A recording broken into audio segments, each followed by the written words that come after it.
Welcome and thank you for listening to the Who Knows Dad podcast. In this episode, I speak with former London drug smuggler Michael Emmett. Michael tells his story of how he became one of the world's biggest drug smugglers in the 80s and early 90s. Michael lost close family members, became addicted to drugs, and was arrested for smuggling in a 5-ton shipment of cannabis. Where this story goes, who knows, but in the meantime, sit back, relax, and enjoy the episode.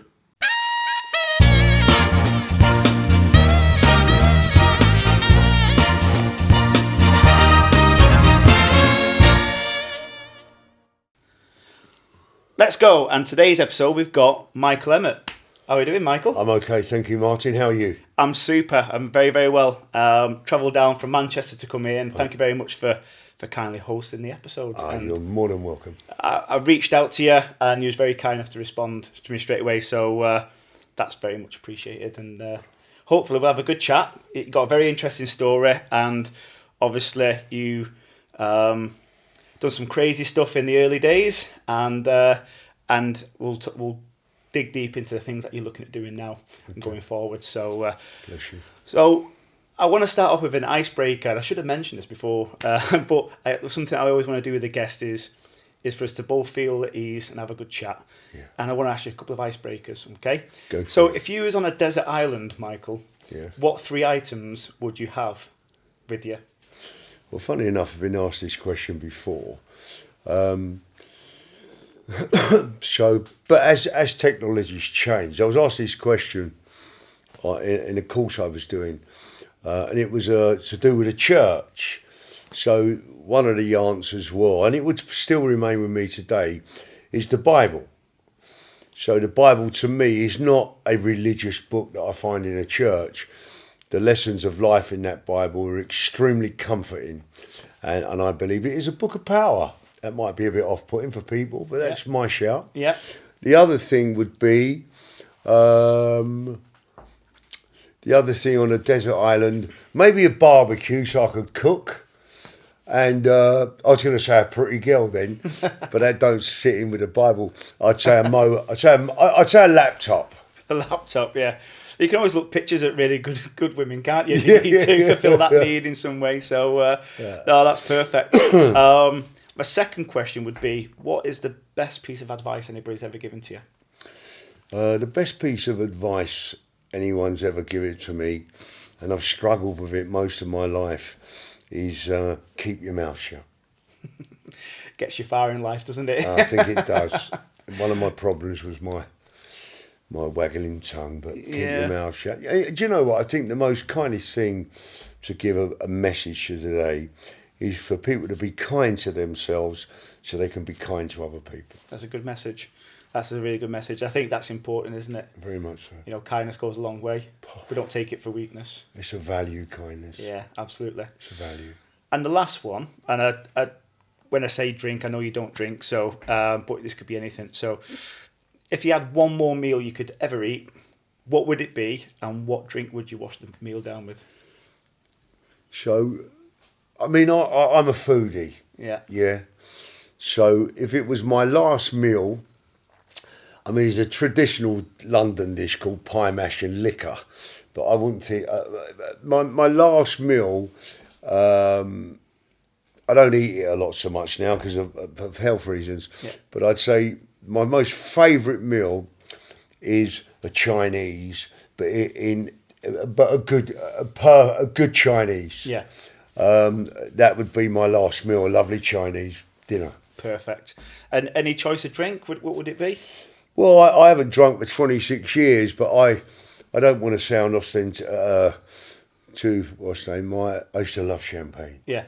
That was my champagne or brandy. Nice. But I haven't like drunk brandy. it. Yeah. I mean, I used to love a brandy. Yeah. And a champagne, a nice glass of champagne.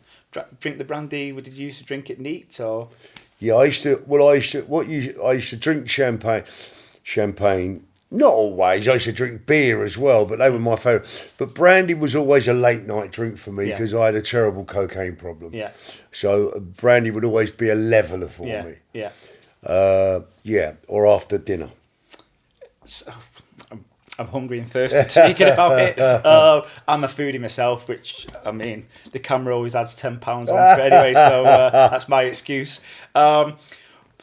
Brilliant, good icebreaker, good answers, and let's move into the story a little bit now, Michael. I mean, I say take us back to day one. I don't think really anybody remembers the day they was born and kind of being a baby. But take us back to the early days from what you can remember. Yeah, so the early days for me was I was born in the council flats. I'm very proud of that in Stockwell. My father, he's a predominant part of my life. My father. Bless his heart. And he was a career criminal. And he didn't like the notoriety of it all, so he lived a double life where, as much as he was into crime, he was a very bright man. He's very intelligent, sort of academically, really studied well at school. My sister adopted that sort of from him, I never. And so early days, and my mother was a typical South London woman who was the most loveliest lady. And her family were like flower sellers in London. And my grandfather worked in Covent Garden in the fruit and veg market back in the day when they used to walk about with all them baskets on top of their heads. He was a porter. So we had that traditional way, like my grandmother's house. There was always singing going in there, the old-fashioned songs, Vera Lynn. The parties were always respectable and nice. They were nice people. And my dad's family, I'm not saying he wasn't nice people, they was lovely people, but they suffered at the hands of addiction. Yeah, it run rife in the family. And so it was a little bit of a mixture of an opposite to start with. There was some, sadly, there was some abuse that I encountered from the babysitter. It was sexual abuse at a very young age. But people might not understand this, but I've wrote a book called Sins of Fathers. I was the author of the book, I never wrote it. And it was about the sort of ancestral behaviour that we pick up.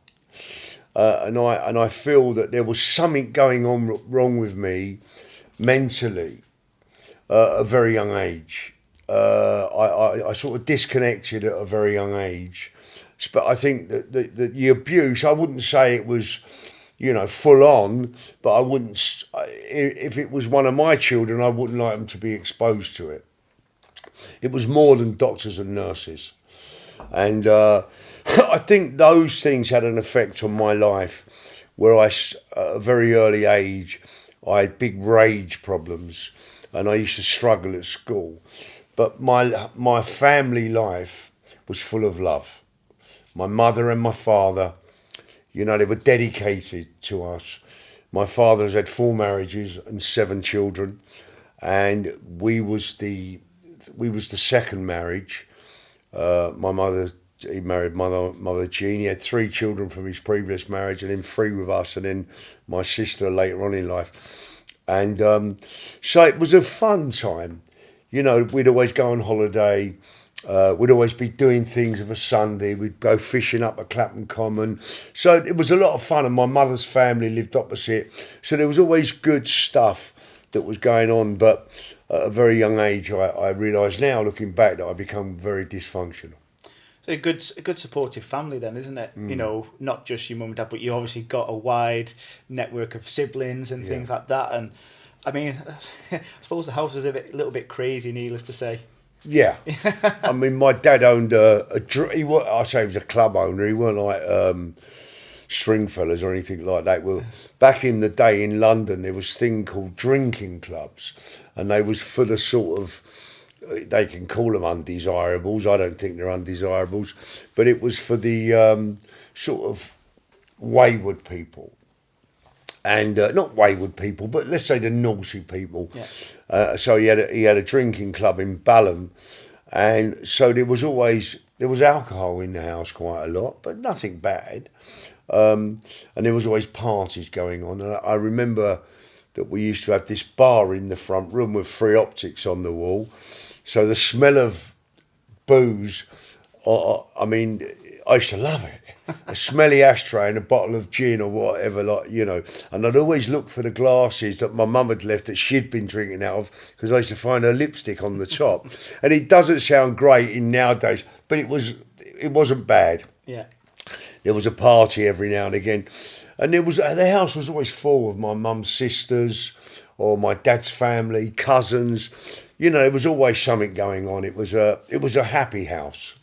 Yeah, and I think I say it's important for any kid that's growing up to be, you know, having a very supportive family around them. You know, you see a lot of kids from you know, broken homes, if you like, where you live with just a mum or just a dad. And I think any kid growing up without one or the other can have a big impact on. And take that aside, you had both parents there and still led the life that you led. But what was you like in school? Was you focused on education? Was you always up to mischief or? Good question. So when we left South London at a very young age. I was about 6 or 7, and we moved down to, which was then suburbia. It's not today. It was a place called New Malden in Surrey, but it was totally different to what we was used to. It was although it's not that far from London, it's about 10 miles away, but it was very suburbia. So we lived in a semi-detached house down in a place called Cromwell Avenue, and all the houses were similar. There was a lot of people my age there. We lived opposite the vicar. But I suppose my dad being a criminal, you know, police raiding, it wasn't an everyday occurrence, but a number of times, you know, a few times our house got raided by the police early hours of the morning. But it was a good life. And I went to school down there. And when I look back on my school days at a very young age, I was always semi-naughty. But I wasn't I don't know, I was a funny kid because I always had a kindness in me, but I had a drive in me. I had to feel excited.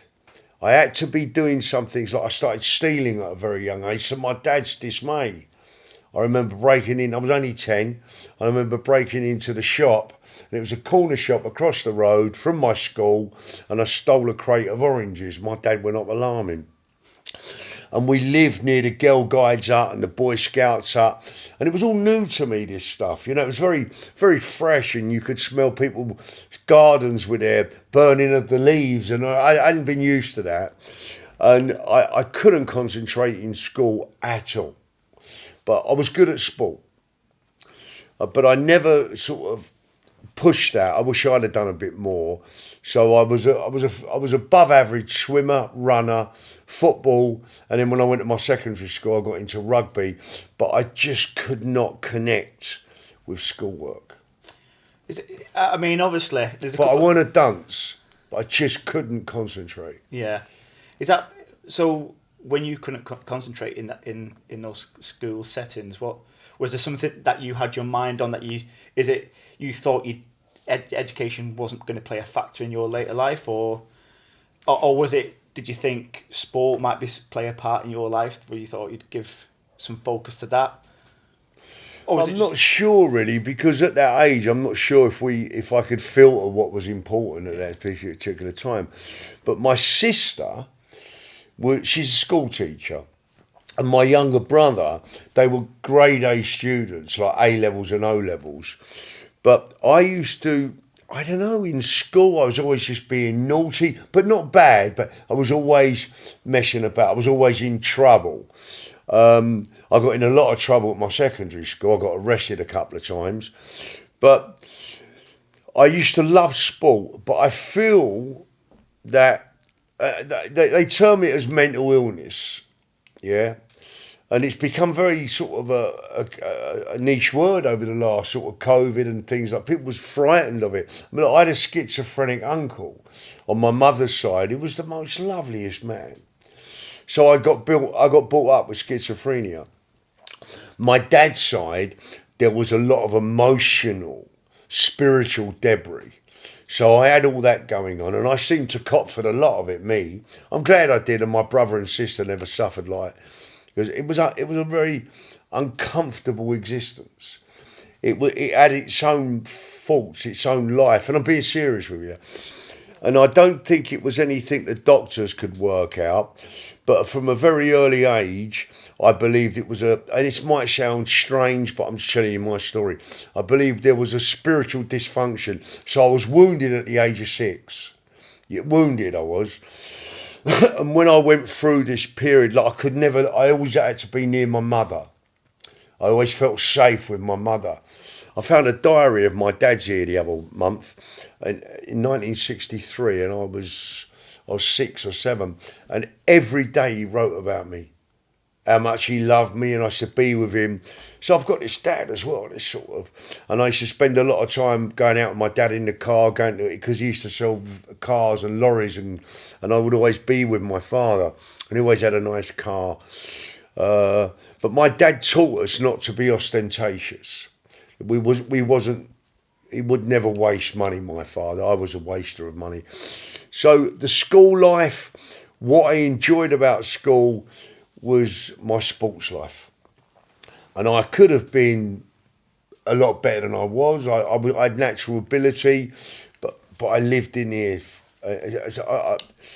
Sadly, I didn't enjoy the perils of youth like I should have done. Not the perils of youth, the goodness of youth. Yeah, and I think obviously, you've been in a loving family, but obviously been aware of kind of your father's activities, and obviously you felt safe with your mum. Is that because maybe you saw some of your father's friends that he was around, and just maybe like the bigger picture, or? No, it weren't my father's friends. I loved all his friends, but I think because, look, if you teach a child French at 5, by the time that they're 9, they're fluent. So I was taught a behaviour by the babysitter that opened up things that I shouldn't really know at that age. Plus the behaviour or the fear that I got gifted to me. Look, they talk about addiction. They talk about being an alcoholic, let's just say, and you normally find that a parent or a grandfather was an alcoholic or a drug addict or whatever they was. So, you know, how many times you look at your children and go, God, didn't he look like, didn't he behave like, because it's what we're made up of. But I believe not only are we made up of the similar, the flesh or the look, I think there's a spiritual hand-me-down. And this might be a bit confusing for people to understand, or they don't want to sort of name it. But I was in a malady of the spirit. So I used to find it really, really hard to concentrate on what life was suggesting, i.e. school. Like I wanted to kiss girls and have a girlfriend at a very young age, at 11 and 12. It weren't really, but I just thought it was natural. And I suppose you just go along with it and you don't have the ability to work things out. I didn't. So life to me, I wanted it to be sort of a playground constantly, because I was always trying to fix a desire in me.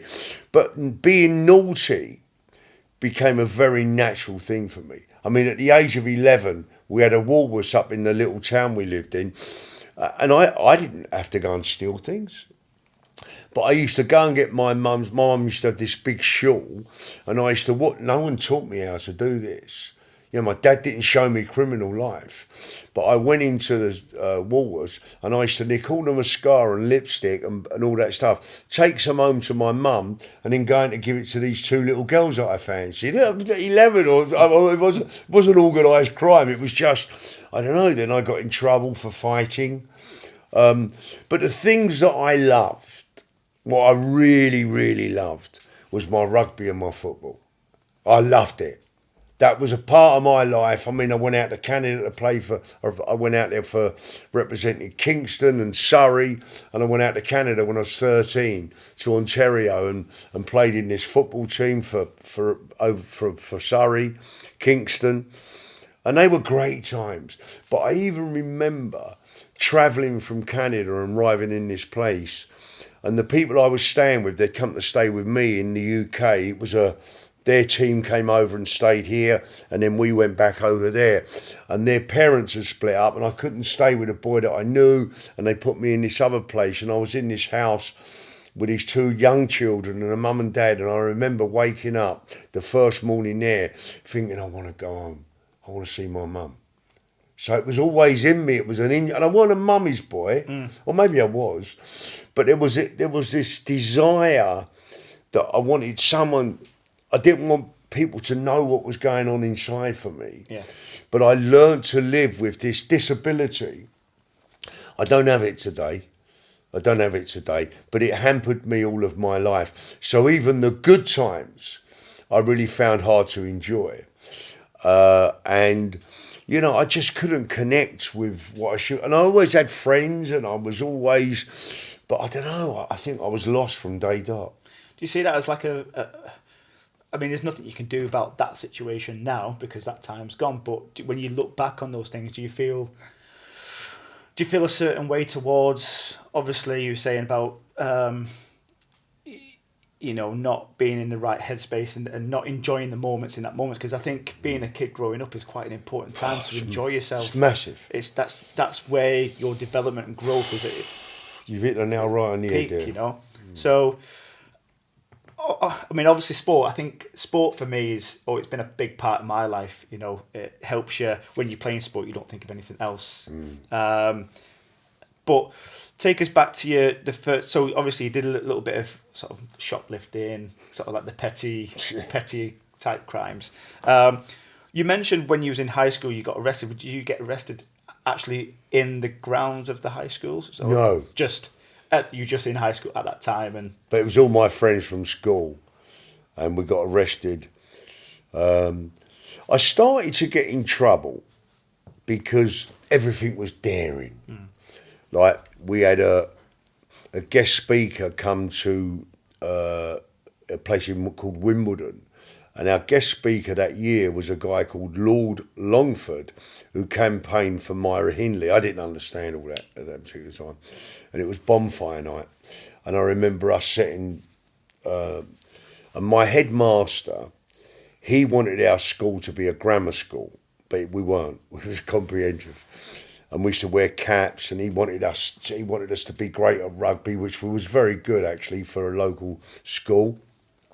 We'd row, there'd be fencing, none of the other comprehensive schools, was it called comprehensive?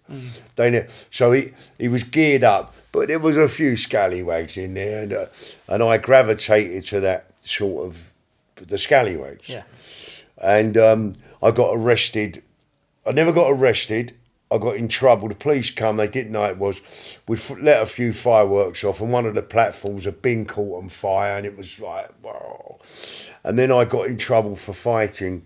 We'd left school to a youth club in Kingston. We went down there, we got all these things out of metalwork and woodwork, like weapons. They were dangerous. We had this fight. I got arrested.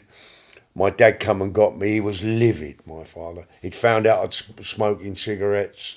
He was livid. I was 13.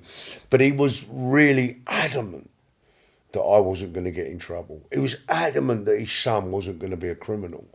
Because from his first 3 children, his eldest son, who was a lovely, lovely man called Brian, he was arrested for armed robbery. And my dad was livid. And my brother went in prison in the 60s, 70s, with all my dad's friends, who was friends with the great train robbers, the Richardson, the KRAYS. He knew them all, Dad. And Brian had the same name as my dad, so he had this son who was a criminal. And these 3 children, my younger brother was just an angel. Oh, he had the gift of my mother. My sister was a little bit like me, but more like, she was stable, my sister. She had a great drive. She was great at hockey, great at running. She's a grade A student. She was great at riding horses. My dad was the same. But I had something that stopped me growing naturally as a child. And I really mean that. I really mean that. And so before I knew it, I went from 5 to 18. It was a bit of a blur. But I had some great times. Don't get me wrong. There was no condemnation on the outside. I felt condemned inside. It was a funny existence. Yeah, and I think... I suppose in the eyes of the health, they would say I wasn't well. Yeah. I think, we probably would have summed this up towards the end of the podcast, and then one of the questions would be, is anything that you regret in life? And I think everybody goes through lives with regrets at any time, but sometimes the experiences that you go through, even at a younger age, make you to who you are and you come out at the end. Absolutely. So, without those experiences as a child and whatever that may be, there's good and there's bad things, it kind of gives you it makes you the person you are now and shows that strength of character that you are. So, obviously going to... I had some wonderful times as a child. Birthdays and Christmases and Easter and summer holidays, they was always full of adventure. Yeah. My dad was great. I mean, he'd take us abroad. Christmas with my mum's family was the best. I mean, they were the best memories that I've ever had in my life. Christmas was a very special time for my family. Yeah. So it weren't all doom and gloom. Yeah. It's just that I had this little thing inside of me that wouldn't allow me to be at peace, I suppose. And you know what? It's good to hear that, you openly say your father was in organised crime. And I suppose at that time, it's a bit before my time, but he's probably doing it to provide for his family on a bigger scale than normal. But he obviously had it up there to make sure that he kept... all his kids away from that the best he could. He tried, and never really encouraged you to sort of join the bandwagon and jump on and do this. So obviously you was leading your own life without the decision makings. Nobody was kind of forcing you or putting you into situations. So when you first get arrested? What was that, 18? How old was you when you first got arrested? As a child, I was 13, but by the police where it become custodial courts, I was 19. When you first got arrested as a kid, what was your experience? Was that still a thrill and a buzz that maybe kicked on to keep doing it? Well, it was in me blood. So from 13 to 18, I remember when I was about 12 or 13, being on a push bike with no lights on, got stopped by the police and lied to him about my address. Straight away, knew how to lie. Anyway, he tricked me, and I wasn't far away from home, but I should have had lights. There was a motorway there. So he drove me home with my bike. I was on my bike and he had his lights on and we drove very slow. And when I come down the road, there was a few policemen who lived down the road. I mean, we used to run the football team in the street. My dad, he got barred out the league for having a fight with another manager. So we had all that going on. So they're the things that influence, hold on a minute, my dad's chinning other managers. And when I used to get in fights as a kid, my dad would always be there. I always had that protection from him. So subconsciously, we built some sort of understanding without me knowing. So that was the first thing. I then shot. I had an air rifle, and round the back of my garden there was a field where the Girl Guides and Scouts used to meet. And my mum, against my dad's dismay, she got me a pump air rifle. Shh, don't let no one know you've got it. She was great, my mum. It's terrible. And I remember, I become a little bit of a crack shot, I think. But do you know what I had in me? I had a lot of fear in me when I look back on it. And I remember my sister was getting a badge for doing some good work. The true story. And I'm over on the fence, on the garden, and I've gone to shoot, and I've shot Arcada right in the back of the leg. I mean, it never broke the skin, but it frightened her. She felt, the police came. My sister was just wanting to be an honest person. She whacked me. The police came, my parents, And I don't know, I think I used to get a bit upset. My mum used to be saying, leave him alone, because my dad wanted to whack me. So there were them moments, but it didn't deter me, yeah. But I remember at a very young age, I'm not so much now, but I used to be a mixture of opposites. I used to be very frightened or didn't give a monkeys. And I didn't know which one. It was just, I was full of fear, but I was fearless. When I got arrested for being in trouble for fighting, I was frightened then because my dad really went for me. And my dad's best friend's wife said, "It's him, Brian, you don't want him getting in the police station." So I remembered it. And I wasn't really bad. Yeah, I was. I played about with it. But when I really first got arrested was I was 19 and I was beyond what my dad would think. And I wound up in Brixton Prison. I was 20. I wound up in Brixton Prison on remand. But those early days of being arrested, because my dad had a criminal brain, although he tried to discipline me, he sort of helped me get through it as well. He was there. It was a good man to have with you. Yeah. And when I got in, a couple of times I was in prison, he really tried his hardest to sort of make sure that a lot of things went on. There was a lot of corruption. You know, it was high-level criminal life. So there was a lot of help. There was a lot of backhanders, and there was even in a court case many years ago, which I wasn't guilty of anyway, and I wasn't. But I was. Is it all right to talk about crime now? Yeah. Or you wanna? So I was in a car chase with a guy who was wanted by the police. He was my best. He was a lovely man. Oh, he was a lovely man, but he was a rascal. He was wanted by the police, and there was some cocaine involved. And I'm not saying I'm squeaky clean, but what happened there really had nothing to do with me. And I wound up in a wheelchair. He went through the window screen, a big car chase, helicopter, because he was wanted. And he was a dangerous sort of kid. And I wound up in a wheelchair, wound up in Brixton Prison, and what they was looking for, they hadn't found. And they found later on something happened. There was a bad car crash and they couldn't find the gear at the time. But he had some cocaine in the car, which I knew about. But it wasn't mine. Yeah, but was I guilty of it? No, really, not really. But that's okay. You know, it wasn't his fault. It was just one of those things. And I remember really being badly hurt. Yeah, I was in a wheelchair. I had internal bleeding. And he went to work, the old man, and done what he had to do. And and eventually got me out on judging chambers, because I was entitled to be out of this one, but there was others I got away with. But every time I was in trouble, my old man used to appear. And he had the magic. He had been around the game for years. And I think there was help given to me, unofficial, to be honest with you. I don't want to go into too much about it. But my dad fought crooked all the time. There was always an angle. And as I grew in maturity, it's only as I look back and realise, you know, I didn't realise who he was. I just thought he was he could have a right fight, my dad. He was only a little guy. And also he had that opposite where he was fearless but also fearful. So I sat in a prison cell with him for 2 years. So I saw myself. In his little things that he used to do. Yeah. Quite weird. Yeah, little traits. Type. Very much so. Yeah. Very much so.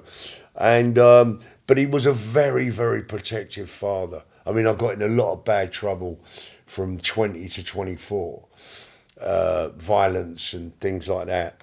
Not that I was a big fighter at all. I was a little bit handy, but there was a lot more tougher boys out there than me. But I was good at what I'd done. Crime. I think I was anyway. Yeah. I had the balls for it. And having that influence around me, my father was... I always rely... When I look back and think about what my dad done for me, I didn't realise at the time. Sort of take it for granted, I suppose, don't you? Yeah. And then only when you look back on it, you realise how much he did help you out. It's like you and your son at football. You do everything to try and guide it, or if you are doing that. But ours was crime. Yeah. And I suppose when he started seeing me at 12, 13, 15, 18, being involved with the police, somewhere, he just thought, and it's not as if I was shown criminal activities. Now I see all those people, you know, then I started to see a few of them in the newspapers, but I didn't think when people used to come round my house, oh, he's a criminal. And we didn't think like that. Yeah. It was just part of our, you grow into it. It was our tapestry. It was our it was our way of life. But we weren't sitting there looking at guns on the table and hearing people get shot or this had gone on or that. We didn't hear that. We saw some things, like the police coming to the house. But I think children are very resilient. Kids are unbelievable what they go through. And but I just think that I was unstable in lots of ways. Yeah. You know. So obviously you said. I'm sorry if I lost track a bit. No, it's good just to, you know, that's how you just open up and just tell it as it is. But obviously you mentioned between 2024 you got into a lot of like sort of violent type sort of whether was that just purely fighting all the time over that 4 years period? Was that when did the cocaine come into the to the picture, into the frame? Was that kind of one of the reasons why you kind of went off the rails a little bit between 2024? Good shout. So cocaine got introduced to me. I was quite frightened of it at first, but I a lot of trouble came my way. You know, I was in a nightclub and someone got murdered, and I saw that. I didn't see the murder actually happen, but it had nothing to do with me. The murder, it was they got arrested, whatever went on. But I saw it. I was in the environment. I didn't see what happened, but I the carnage. Yeah. Oh my God! Then saw the aftermath. Yeah, and it was like whoa. And I think then I would witness things that through my dad. I saw a bit of violence there. Listen, when I was a young boy, I was about 13, 14, I was having a trial for Fulham football. I weren't that good, and we was playing against an intermediate team, and I think the goalkeeper was about 17, and he had sideburns, and he whacked me right in the eye of his elbow, and my dad come running on the pitch and slaps him on the end of my football. So that's the sort of dad I had. We run the under-13 football team in the road, as I told you. He had a fight with another manager, and we got slung out of the league. And it was funny, because a little while ago, I met a guy about a year ago, and he said, "Oh, are you so-and-so?" I said, "Yeah, how do you know that?" He went, "Oh, do you know a guy called Neil?" I said, "Oh, he was in my football team when we was growing up." He said, "Yeah." He said, "He lived in the same road as you in New Malden." I said, "What?" And he gave me some videos of me and my brother when we were kids. I couldn't believe it. It was very moving. And I said, "Oh, did they miss us when we left?" He went, "Oh, some of them." like we was a bit of a funny family. Yeah. But so I had this influence, and so by the time sort of crime came my way, it wasn't something that I thought about. I just done. And the high level criminality of my father's life in the cannabis game, I was doing things at a very young age that were sort of a little bit, you know, beyond my sort of. You have to do an apprenticeship. You know, I was pushed from there to there through my father's connections. But from 20 to 24, where I was taking cocaine, you've hit the nail right on the head, I got into a few uncomfortable situations, fighting, a few knives. I got a couple of whacks, but my dad was always there. It was, I suppose, a bit childish, really, but he just wouldn't. If I was ever, not childish, but if I was ever in trouble, he was always there. And so I'd seen violence, but then I progressed when I had that car chase, and I wound up in a wheelchair. I absconded and went to live in Spain, in Marbella, in 1983. Some worse places to go to, isn't there? It was beautiful then. It was I've never been, but I know people who have been, so it's a lovely place. Yeah, but in 83 it was beautiful. Yeah. It's grown a lot now. Less touristy, I would imagine. Yeah, it was very sort of, it was very old Spain. But the tourists there, sadly, it was a wealthy place. Yeah. And that's a horrible thing to say, but it was. There was a lot of Arabs there. There was a lot of gangsters there. It's all documented. Freddie Foreman, I don't know, he's not a gangster. Freddie's a lovely man. But they was down there. And there was no extradition from Spain because of Gibraltar back into the UK. So I went out to Marbella with a few quid. My dad sent me down there in 1983. I was 25. I had my first daughter, which was Amy. I was with a lady called Tracy, who I later married. And I just absconded. I went down there. I got up to no good as a young boy. And then something really tragic happened to me, which I think from the childhood abuse, and I'm not a victim, listen, lots of bad things, and I haven't got the violin out, but I suppose these are the manifestations of my own crazy behaviour. There's always a bedrock, a foundation while we say and do things. Mine was self-loathing. Mine was fear. And no one would believe that because it looked from the outside, he's pretty cool, this guy, and I weren't. I really weren't. Inside, you had other thoughts and other feelings. I was traumatized. Yeah. I really was traumatized. And the real man in me, I really cared and loved people, but I behaved as if I didn't. It becomes very selfish, very addictive. And I'd done some wrong things. But everything in my life was always highlighted. And I didn't understand humility. I understood love because of my mother, Jeannie. But when I was down in Spain, my grandfather on my mother's side, John Watkins, was a lovely man. He had the flower pitcher in London. He worked at the Covent Garden. He was a lovely man. And his wife, Mary, my grandmother, was a staunch Catholic. Very staunch at prayers cards. But she was great. And my mother's family, there was really lots of love and affection. They was very kind. And my dad's family, there was a lot of love in there.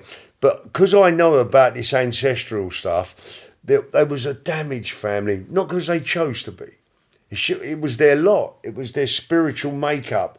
Other people wouldn't call it spiritual makeup. Their DNA, the hand-me-down trait. But it was a lot of sadness, but it was also a lot of love. But one of the things that was over my dad's family was a spirit of anger. My grandfather, God rest his soul, he committed suicide by drinking acetone. And they found him with the lining of his stomach literally coming out of his mouth. So it was right deep stuff. Yeah. So the opposite of my mum's sort of soft, gentle, sort of old-fashioned London wartime children to my dad's was completely different. And there's a judgment that one was nice and one wasn't. But it's not true. They was all nice. They was just dysfunctional. Yeah. And I've seen it and I've proven to it that you can change it. Yeah. Addiction can be sort of dealt with and beaten. Sure. Yeah. Mental illness can be beaten. Everything can be beaten. Because it's the work of something that's bad, something that's dark.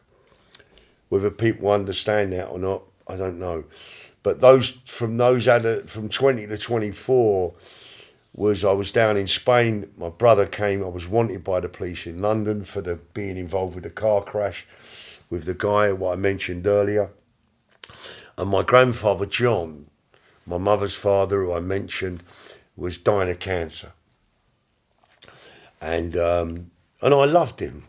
He was I really loved him. I really loved my nan and granddad on my mum's side. They were really lovable people. I just get excited, the smell of their cooking. Yeah.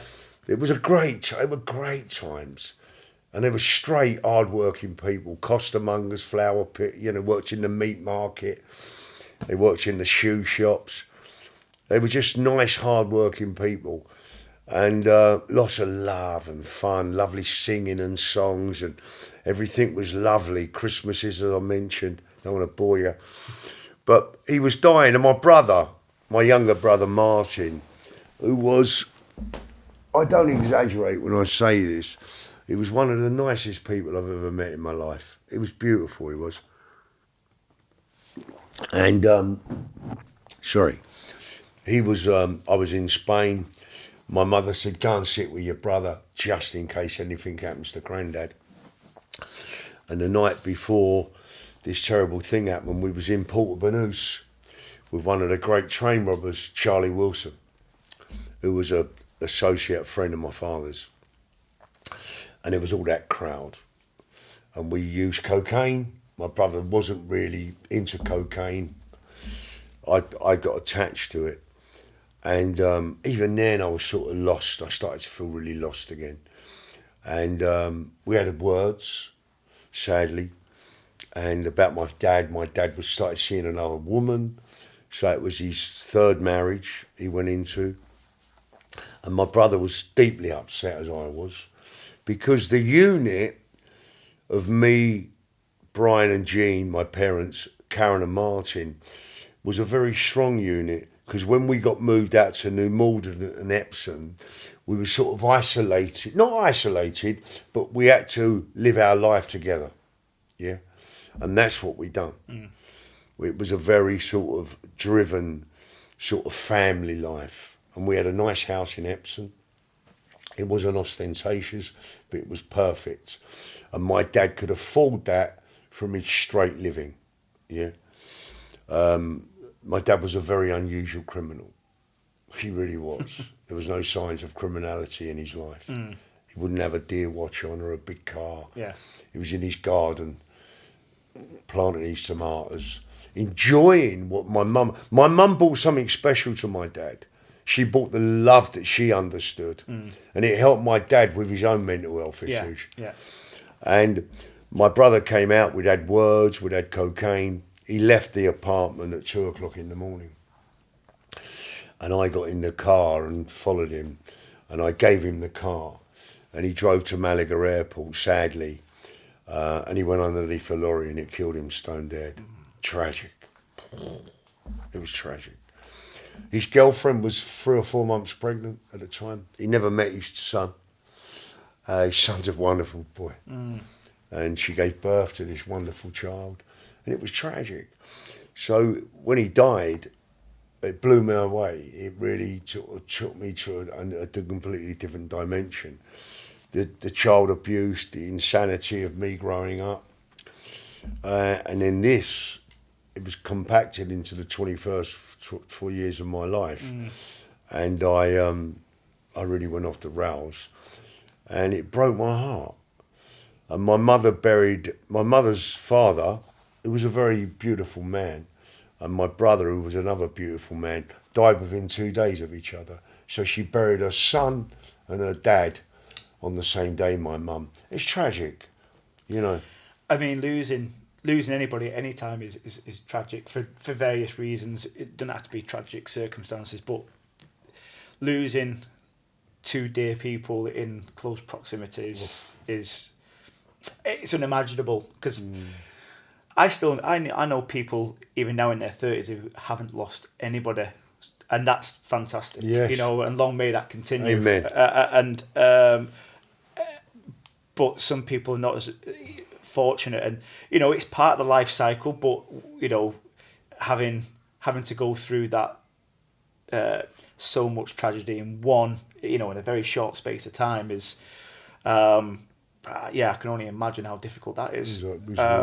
Yeah, so that's huge, isn't it? And obviously, like you say, everything that's happened up to that point, you know, from going to Malaga Airport and that happening, it just compounding, you know, year on year to where you are, and obviously at this point you're already taking cocaine. At that point, is that an addiction there, or was it, in your mind, was it controlled? You was taking it from occasionally, or was it part of your daily routine?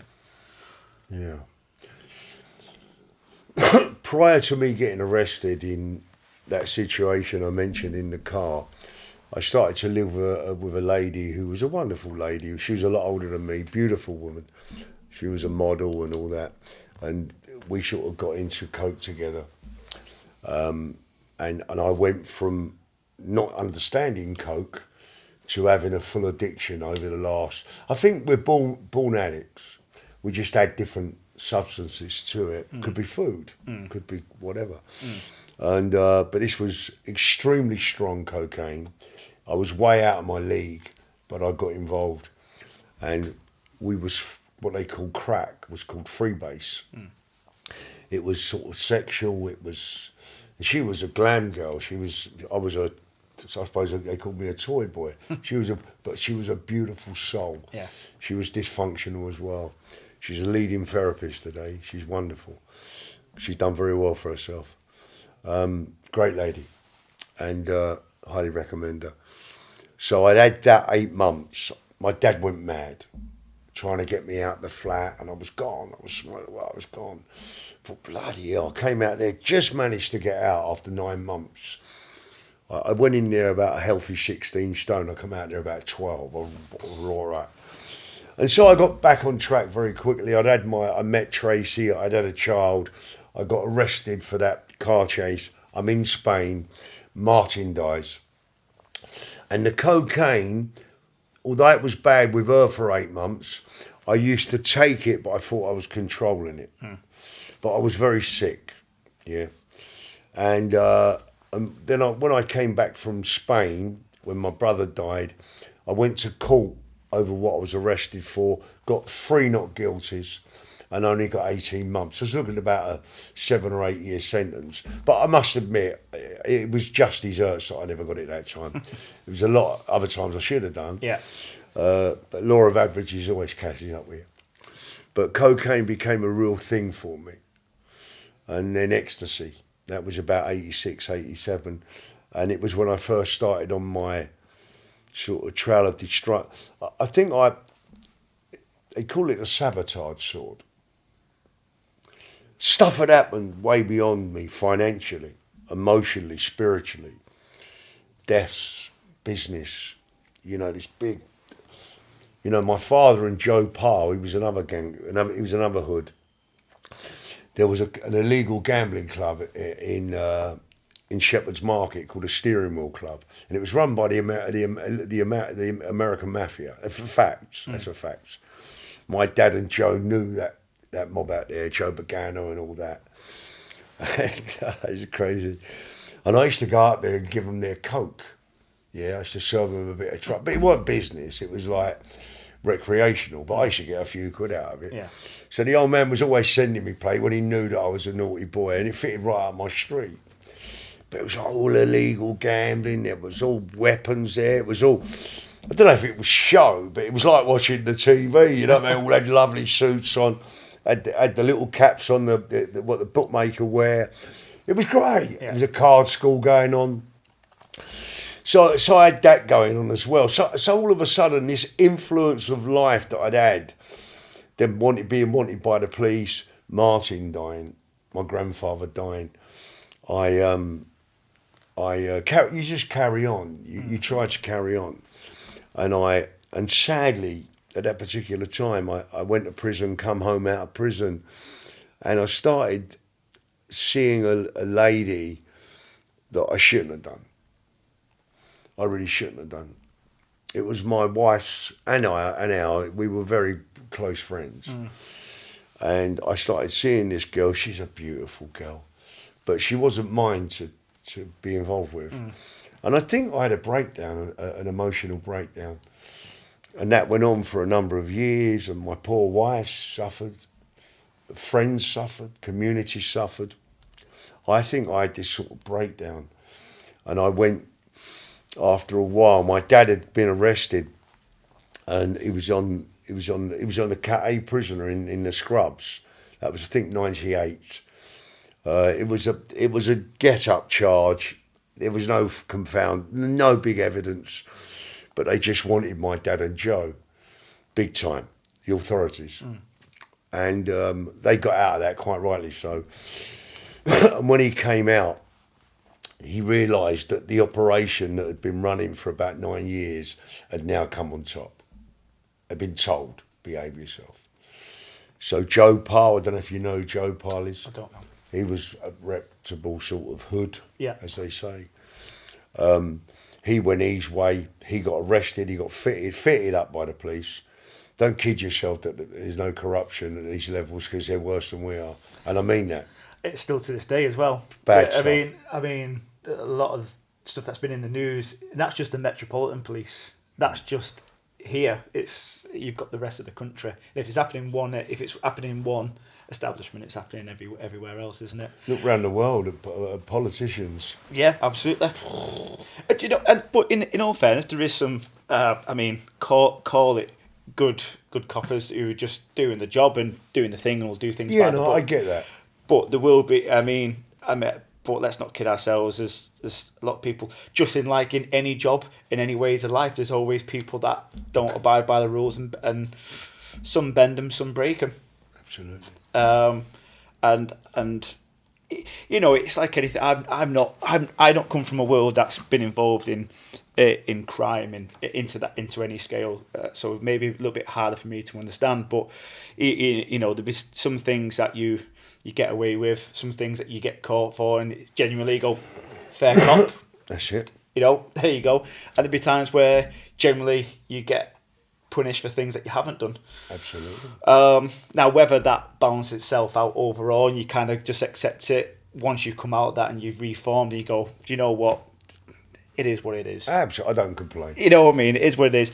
And again, it's part of that experience. And I think, sometimes you have to accept that. Don't do the crime if you don't want to do the time. And absolutely.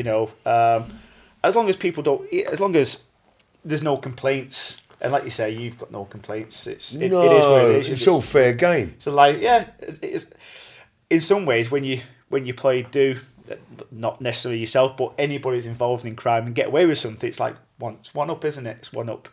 And then when they maybe get you banged to rights, it's like, okay, fair game. Yeah, you got to wipe your lips when they get you, otherwise you can't. You can't do the time. Don't do the crime. Yeah. But the level of corruption that I've I've seen is okay. Let's take away what I've seen and let's have a look at, without getting political. Let's just have a look at Ukraine. What's all that about? Innocent people, and I'm not going on anyone's side here. Or let's take Palestine. Let's forget Hamas, whatever they want to say. But at the end of the day, there's hundreds of thousands of children being killed.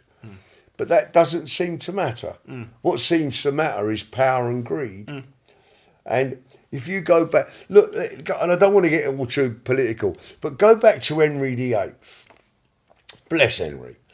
He was a human being. Whether it was 500 years ago, it doesn't matter. He was a human being like we are today. It's just a different culture. But he was cutting people's heads off because he wanted to marry somebody. Sir Thomas More, the leader of the church, had his head cut off, and he was the King of England. And you think, oh my God, at least he was sort of honest about what he was doing. Yeah. And then you go through it all and you look at what's going on in today's environment. What I do get, I don't sort of harp on it or get upset about it, but what I do know, right, and I learned a lot of it during, and I'm not one of these conspiracy people about things, but I saw a real vulnerability in really our government, and realised that, not being rude to them, because some of whatever, but it's a puppet game. And it's all about strength, and it's all about what we own, and it's all about we got more oil and we got more gold and we got... What are they going on about? But it's the way this world has constructed itself. And they call us criminals, yeah? And you think to yourself, drop me out. Leave it out. But we wasn't politicians, we wasn't royals, and we was told you're not allowed to do that, because the person who's making these rules gets away with it in a bigger scale. I might be a little bit off key there, but I've learnt that. But from the ages of to 24, then I had this. I started seeing a woman I shouldn't see. Mental illness got really bad, and in 1989, 90, And I had 3 children by then with lovely Tracy, Amy, Lily and Beth. They are, they're wonderful, they are, my 3 girls. They really are, and they really went through it with me. And they really went through it, my girls. They're very special people. I got very special children. And I've hurt them. Yeah. And I've also loved them, and I've also spoilt them. But they're now mothers. I have wonderful grandchildren. But when I started seeing this woman I shouldn't see, it looked really bad what I'd done. And it was just insane what I'd done.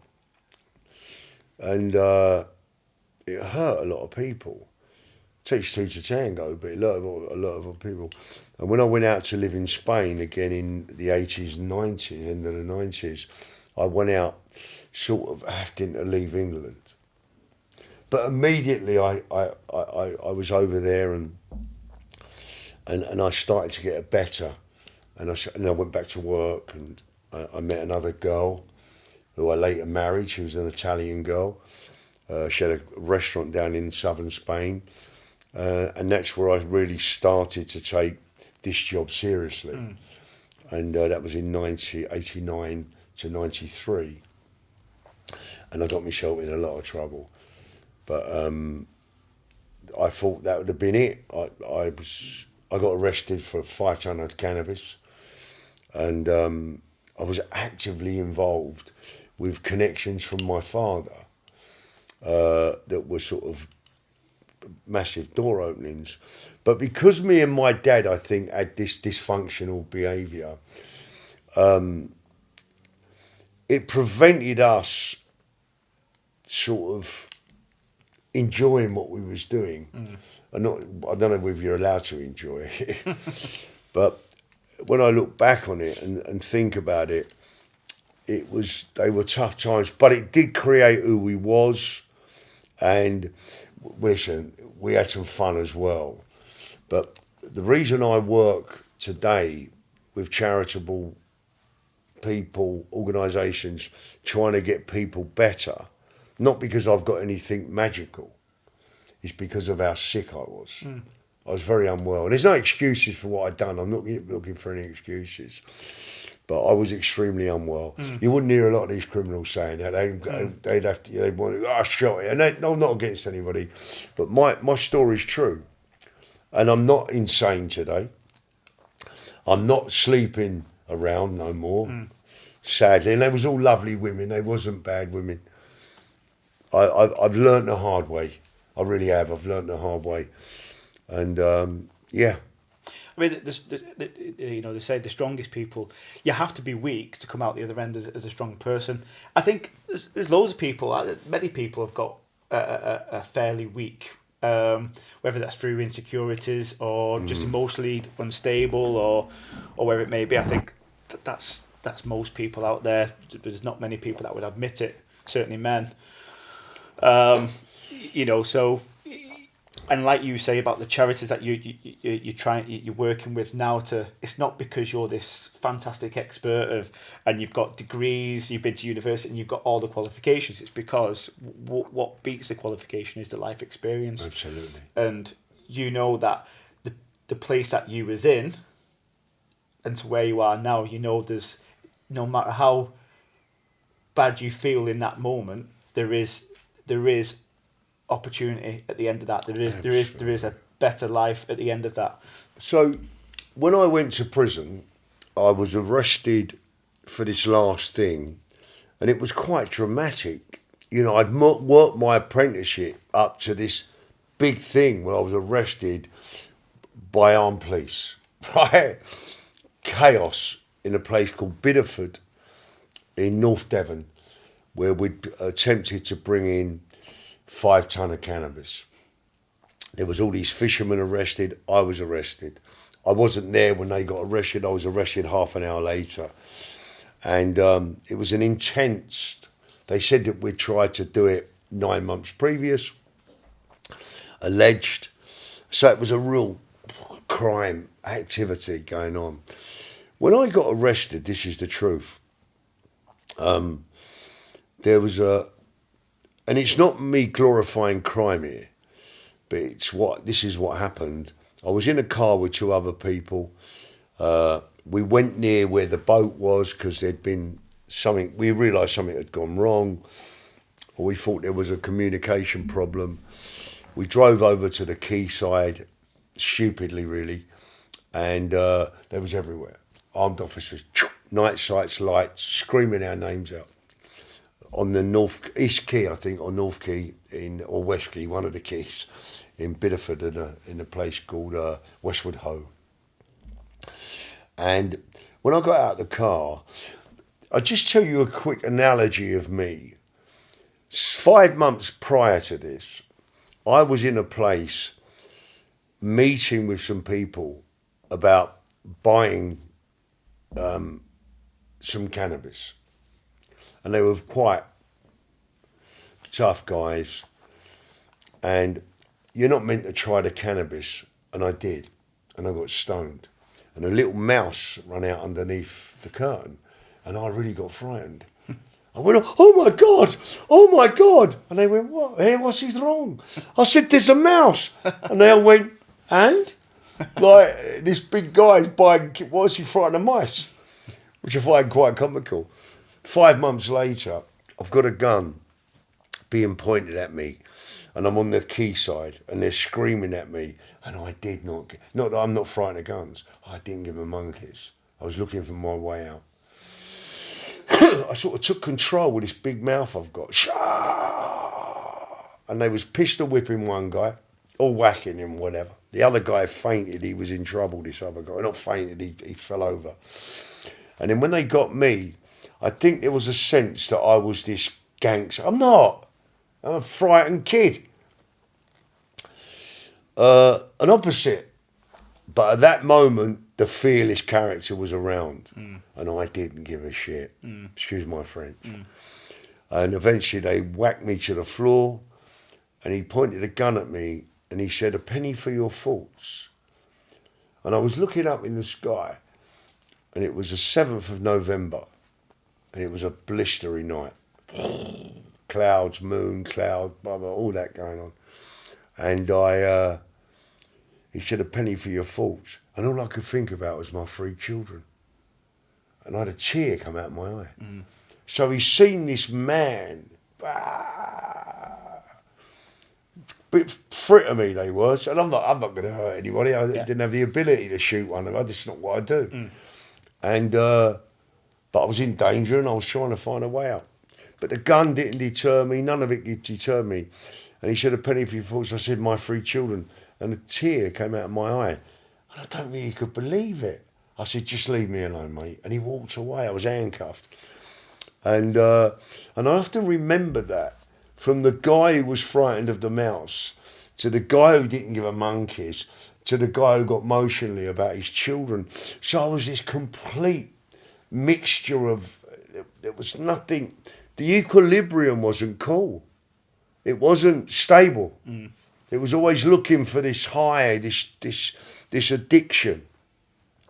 When I went into prison, so I was 34 then, when I got arrested. I think I was 34. No, I was 34, 35, I think. Was I? 34. And I'd had this sort of life of cocaine, crime, wrong relationships, sexual. The desire to be loved was what I craved. And I had everyone around me who loved me. But this desire. And I think addiction in me created a very controlling spirit, a very selfish spirit. And yet all I wanted to do in the normality of my heart was help people. And I think people knew that, but the contrast was very, very dramatic. It was like 2 different people. It really was.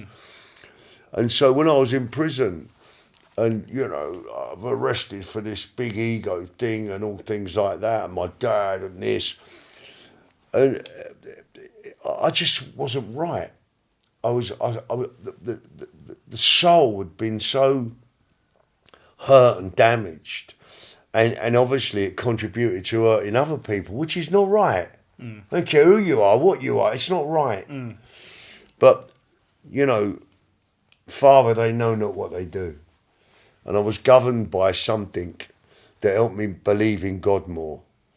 I really believed that there was a bad existence of something quite demonic. As we mentioned Ukraine, we mentioned Palestine, we mentioned Henry VIII.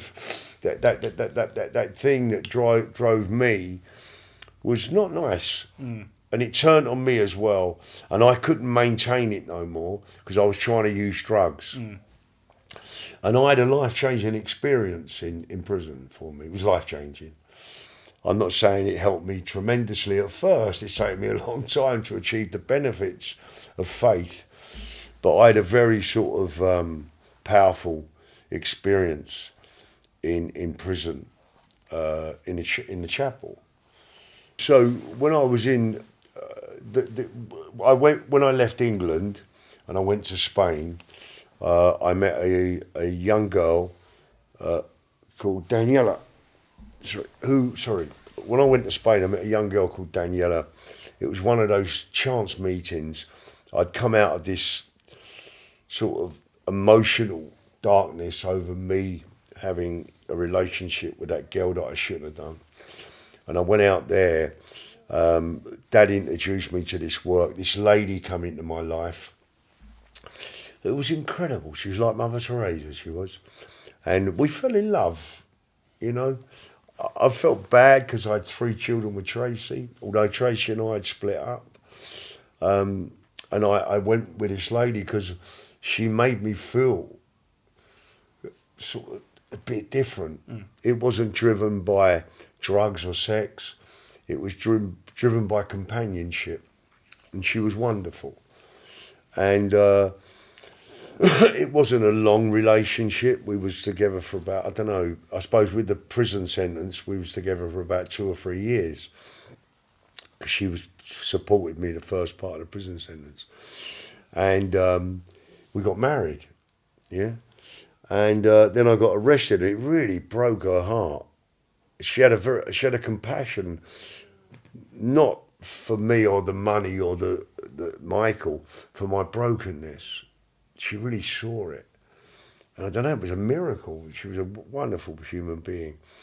And as Tracy is, as all these ladies are, but at that particular time, she had something for me that wasn't what I thought I was looking for. Normally a pretty girl. She was a nice, attractive lady, but she had a real compassion of love that I'd never experienced, only from my mother.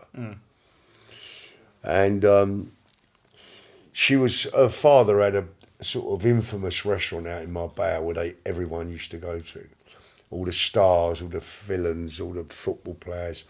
And she was very friendly with Samantha Fox, who was a page 3 girl, who'd become a Christian.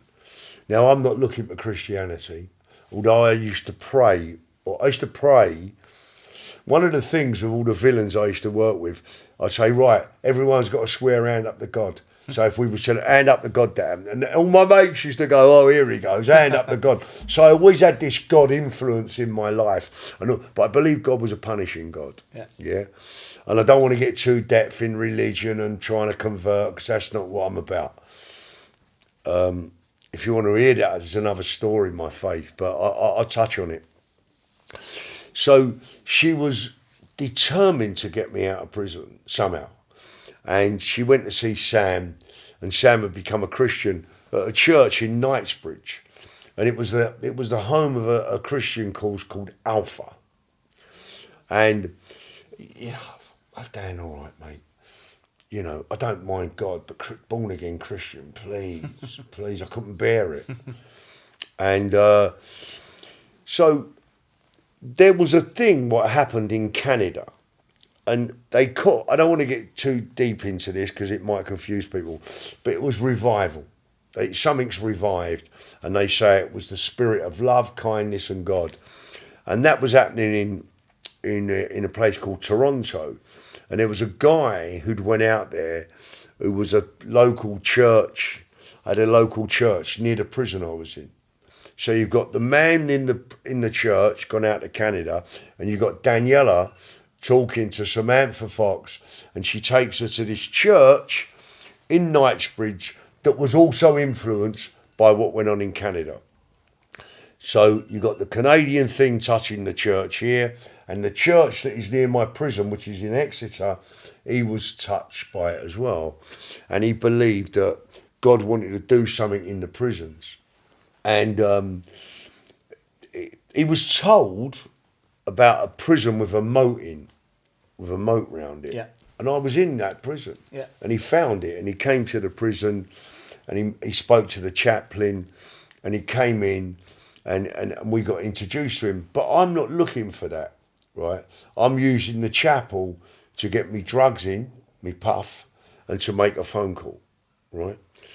And God's got a sense of humour. And the God that I believe in is the God that makes this world spin round in space, which is a miracle. I don't care what anyone says. A child being born is a miracle. What is love? What is kindness? We know what it is. Can we achieve it? I couldn't. I wanted to, but I couldn't. And I still have my defects of character. But it's about learning to love oneself without an ego. That's what I believe. And it's about living in the presence of now, rather than worrying about the future or beating yourself up about the past. And I could beat myself up every second of the day. Some of the things I've done, I'm not proud of. But I've made my amends to life, and I don't do those things no more. So was in this prison. He came to see us. Daniela brought Samantha Fox down to the prison. We done a charity event. I had her in the nick, Samantha Fox. I then put on this charity game of snooker. I had Ray Reardon, the famous snooker champion, come in. But it was all just to keep this guy busy, because I couldn't sit with myself. And the church just happened to be part of it. And Daniela said, look, there's something going on in this church with Sam. You want to get in touch with them. Little did I know, David, the local vicar, knew about the church as well. Anyway, I'm on my bed one Sunday reading the Mail on Sunday. And the church, Holy Trinity Brompton in Knightsbridge, there was a photograph, and there was people queuing up to get in there, right down to the road. And I said to my dad, oh, that's the church. Me and my old man was in the cell together. I said, that's the church what Daniela and Sam go to. So I run down to the chapel, tell Bill, the chaplain, who knows Dave, the local vicar, who wants to do something in the prisons, and we phone up the church. How we get through to Nicky Gumbel, it's hard to get Nicky Gumbel. I don't know if you know who Nicky Gumbel is, but he's a big, wonderful man, a very humble man. And he run this church that planted a number of churches around the UK, and he had a heart for the criminal. He had a heart for the homeless. He had a heart for the broken. He really did. And I watched it unfold. You won't believe some of the things they've done. And it was a very, very posh church. So it wasn't really up my street, you know. So God's got a sense of humour. Anyway, I spoke to him. He sent a team down there. I didn't have a clue what was going on. I really didn't. And I'm not trying to get over spiritual, but there was an epiphany. There was a moment that we was in this room. They came in, and there was about 30 guys, and they prayed, and something happened to me. Something happened to me. And you might say, oh, drugs, prison. Nah, it wasn't that. I felt one of the first times in my life, something touched me that made me feel almost normal, because I'd never felt normal. And it was amazing. And it was something that I held on to, and it was a quest that I followed. And a course began. The guy from the local church and these people came together, and they started a course in the prisons called Alpha. And it's one of the biggest. Well, it doesn't matter how big it is, but it went round the world. It went round the world, literally.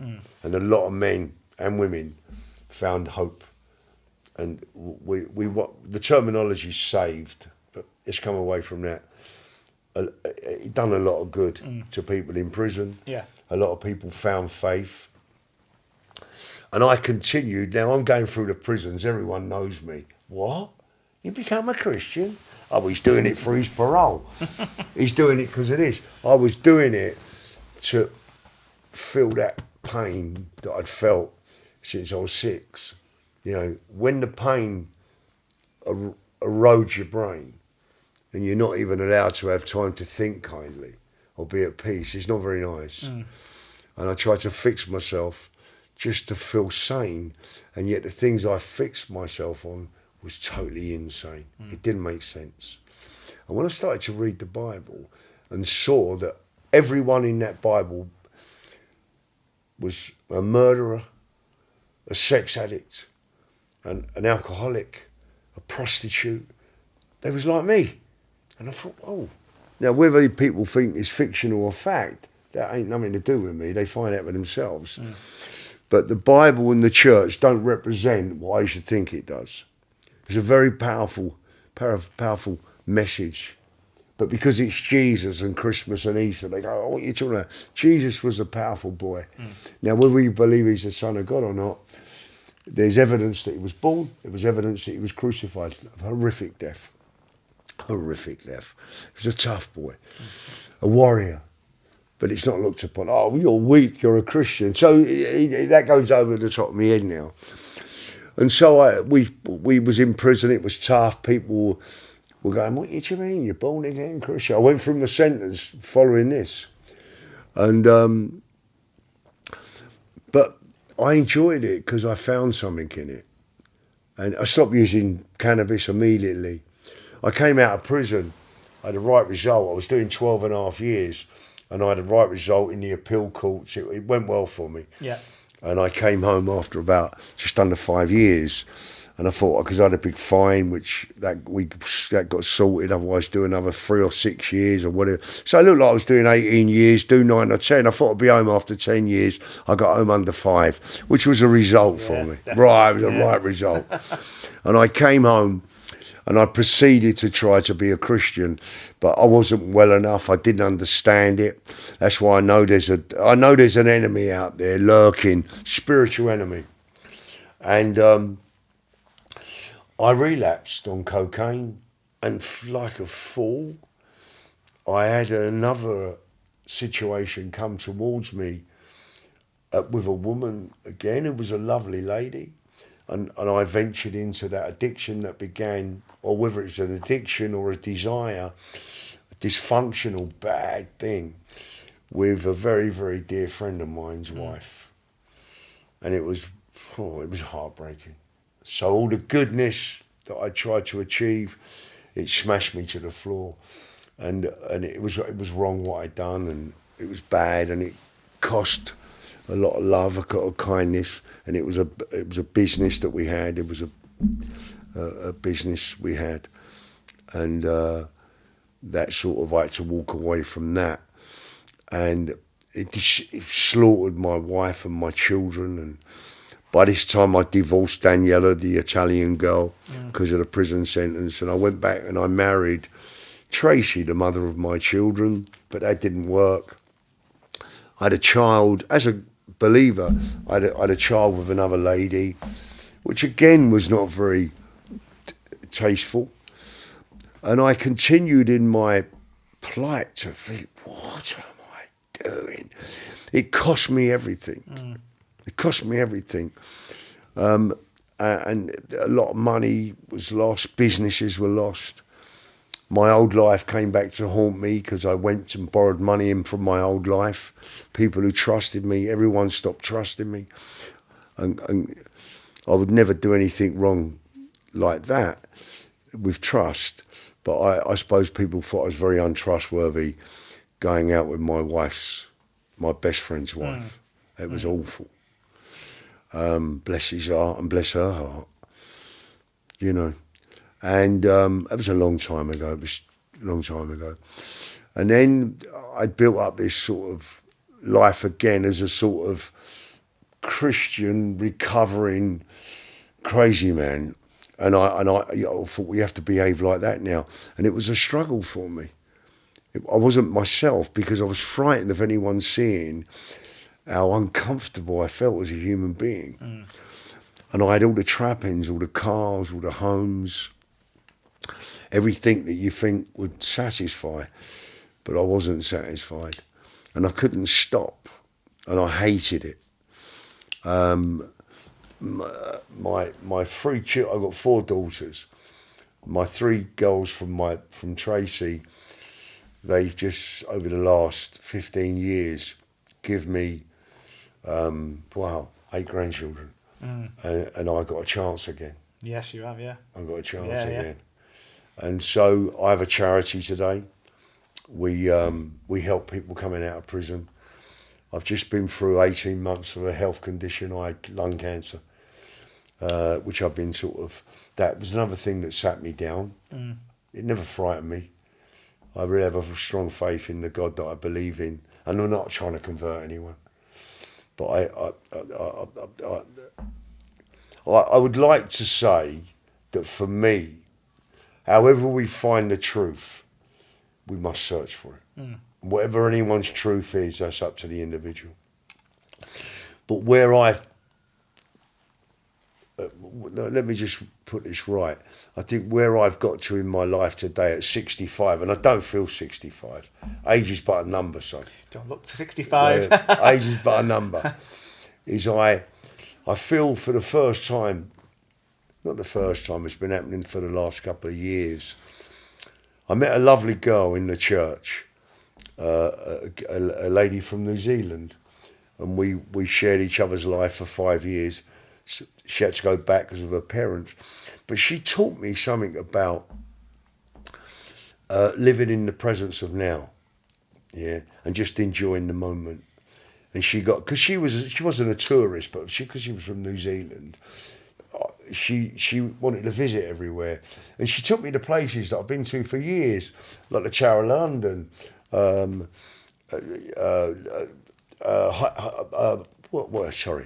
Hampton Court, Kew Gardens. Now I'd seen all these places, Windsor Castle, growing up, but I went with her and I looked at it through her eyes. She got me exercising again. I lost all my money. I didn't have anything. And she taught me how to live a good life without wasting money. She taught me that I didn't have to wear all the big cashmere overcoats, that there was stuff that and she just showed me a different way of life. And I needed to learn that, and it made me, I think it made me humble. Yeah. I'm not perfect, Martin. Nobody is. Nobody is. So that's how I live my life today. Can I show you my book? Absolutely. Definitely. Do you mind if I get it? Go get it.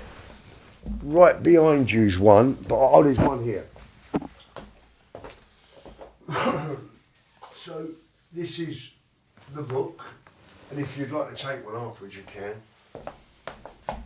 So that's the book that came about from my life, called Sins of Fathers, and it's about what I've just tried to explain to you in there.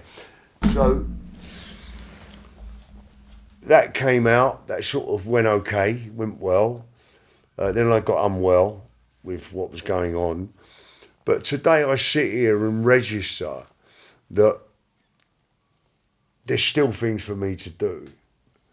And I went from Hollywood to Cricklewood financially, but I got a roof over my head. I've got food in the cupboard. And if the thing I don't like, I'm in debt, but we're dealing with that. Yeah. But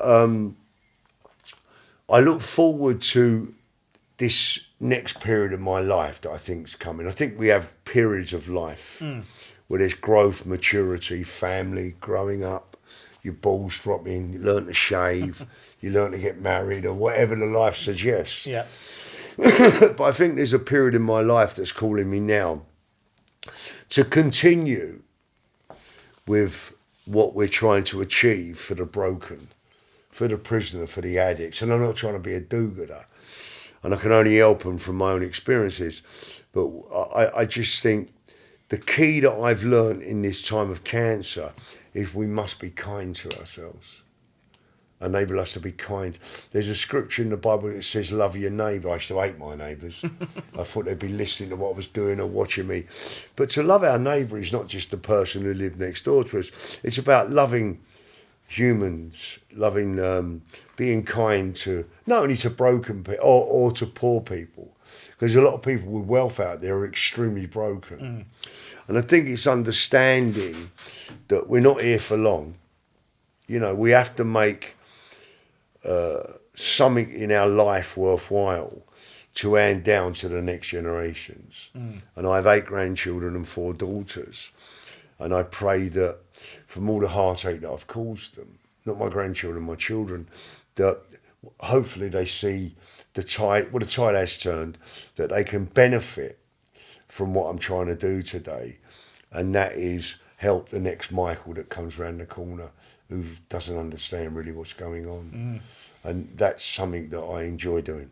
And there's so many people out there that are suffering through either, you know, depression, mental health, or addictions. And I think that, you know, you've got some great things coming up, which in due course I'm sure you'll put out there, and that's only going to have a massive impact on people. And I think the more people look, are you going to be the saving grace that's going to save everybody out there? Probably not. But without people, you know, it takes a collective of people to make a difference, and it starts by one person. Amen. And you know, I'm not a religious person anyway. No, right. But one thing I do kind of agree with, it's not kind of agree, I just really do buy into is everything happens for a reason. Yeah. Everything that we go through in life was just that was our hand to play, wasn't it? Absolutely. It's our hand to play, and you've got, you know, 4, in your words, 4 fantastic daughters. You've got 8 grandchildren, and this is your time now to. You've done some, you know, unsavoury things in your past, but it's shaped you to who you are now.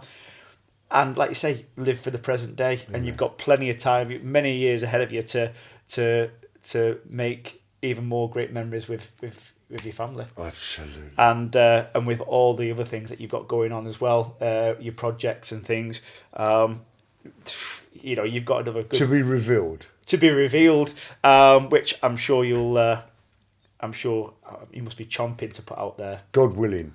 But the most special thing in my life today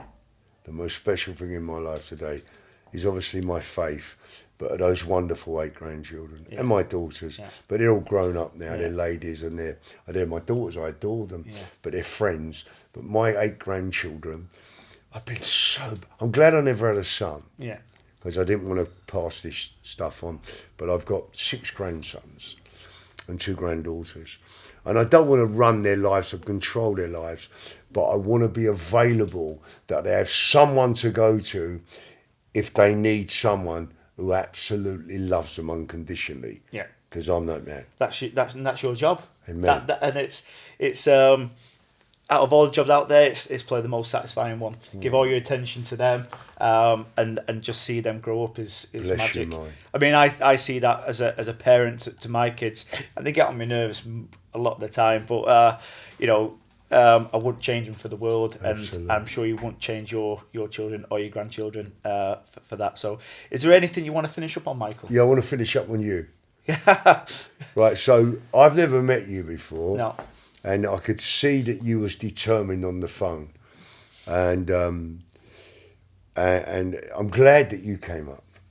And I want people to say, watch this space, because I think, and it's not me massaging your ego, but I think you've got a platform that, a little bit like Dodge Waddle, it's and I'm not saying other platforms aren't great, Billy Moore, there's lots of great platforms out there, but I think you've got something in you. Your motive is right, and I believe you do. I don't think this is financial. I think that you've got a compassion to help the broken. And I think the way you are as a person, you're a pretty cool guy.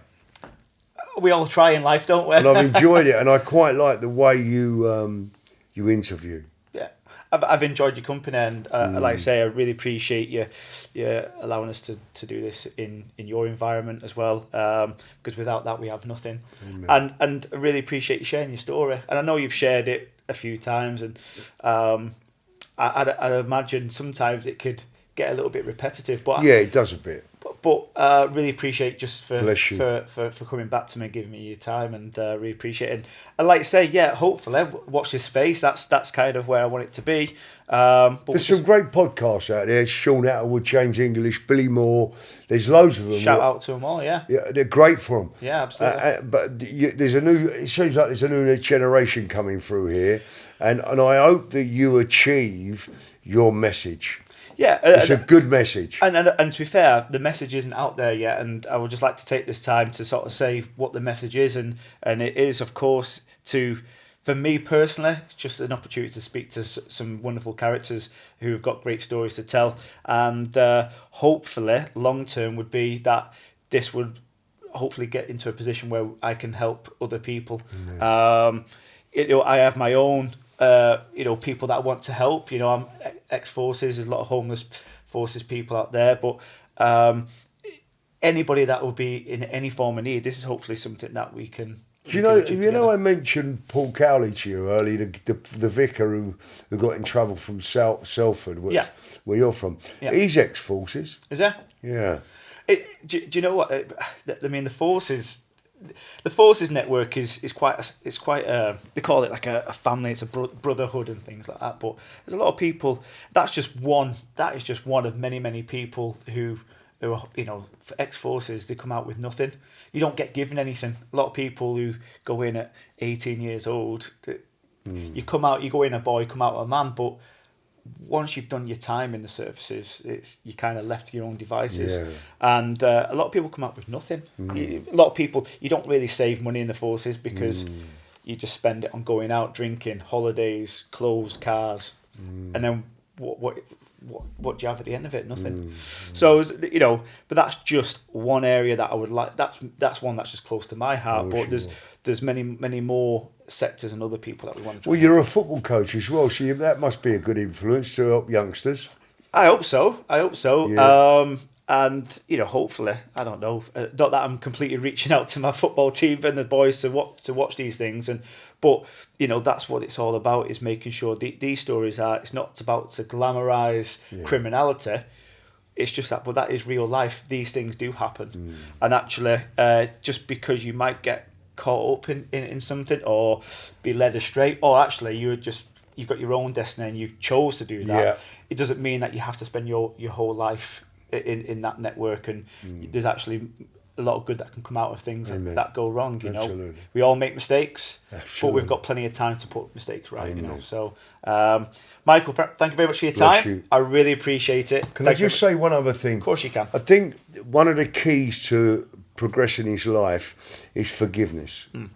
We have to learn to forgive others and to forgive ourselves. It's very hard to forgive someone who's harmed you, but by the grace of God go I. They know not what they want to do. I needed forgiveness, and people might say he's saying that because he needs forgiving, but I'm forgiven by what I believe in. But I think to learn to forgive someone, what it does, it takes away that resentment and the anger that we live with because we're angry with someone.